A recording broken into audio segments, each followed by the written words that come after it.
think did when you so I've come across this already with interviewing people pre-interviews where I totally agree with you, like getting the story going first. Yeah. Um, I almost wanted to rebrand all of this, call it something different, have a whole other spin on it. But really, at the end of the day, like that was going to hold me back from talking to everybody and putting this stuff out there.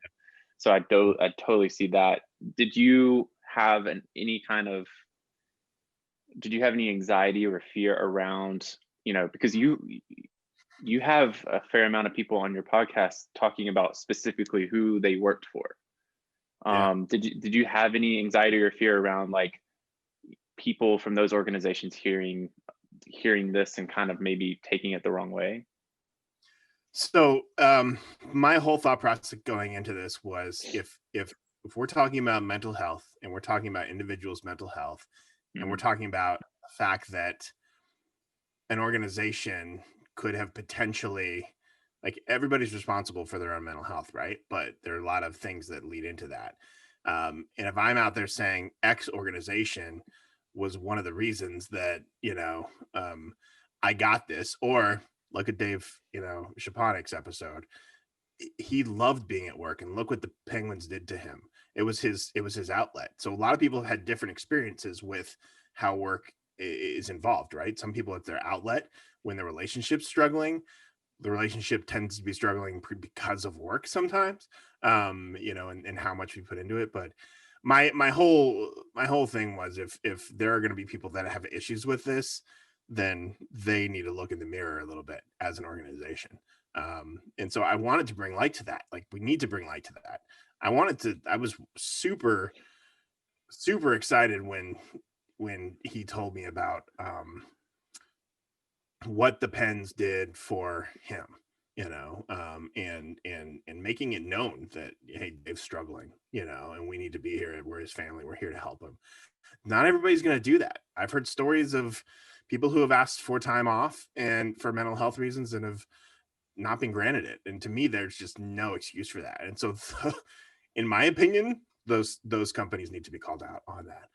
Yeah. Because there's, in this day and age, especially in 2020, in the midst of a pandemic, in the midst of everything we're going through, like, there's just no room for that, Mhm. in my playbook, at least. So Yeah. yeah, we were very, as you probably heard in the episode with Will, we were very open to say, listen, we're not bashing the Dolphins here, or we're not bashing football operations here. This is just what happened, and this is happening all over the place. We just want to put it out there to say, this is what happened. This is my reaction to it, so people can be aware of it. Would you be open to having people from these organizations on your podcast, talking to like having the conversation amongst the people that are struggling with everything?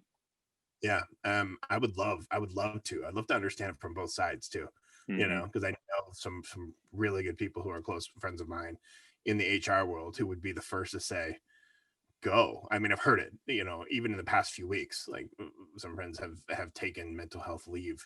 Um, and that for me is like, yeah, those that needs to be talked about much more often. We instilled it better, basically, flexible PTO, and take whatever mental health days you need. And it's hard, I think. Like, we have to walk the walk, because that's what we're talking about, as a Hmm. company.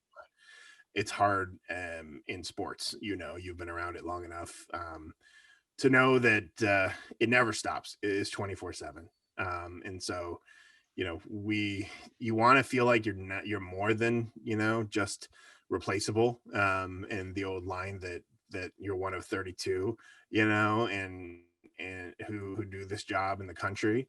And there's 1,000 people who want your job. Like, we've all heard it. We heard it enough. And those days are over. Like, it's some interesting conversations that I had last night when the Cleveland Cavaliers announced their new creative director was going to be, uh, a minority partner in the team as well. And I had a lot of interesting conversations via Twitter and via text about it as it was happening. Like, I love the fact that they're putting creative first, and making that a priority. But, um, how do we change this? how do we change this globally? And will this actually change things, or will it just mean more work, less people, on top of it? Time will tell with what the Cavs do. But it was an interesting scenario that just happened last night, Yeah. on it. Yeah, to answer your question, I'd love to talk to anybody, if there were people that were wanting to come on. I want to make this, I certainly don't want to make this a bitch and wine session type, podcast, but I want Yeah. people to be able to express their feelings openly. But I also want to make sure that that we're being real about everything and seeing everything from both sides. Yeah. Yeah, that's a great question. Actually, that would be cool to get some people on.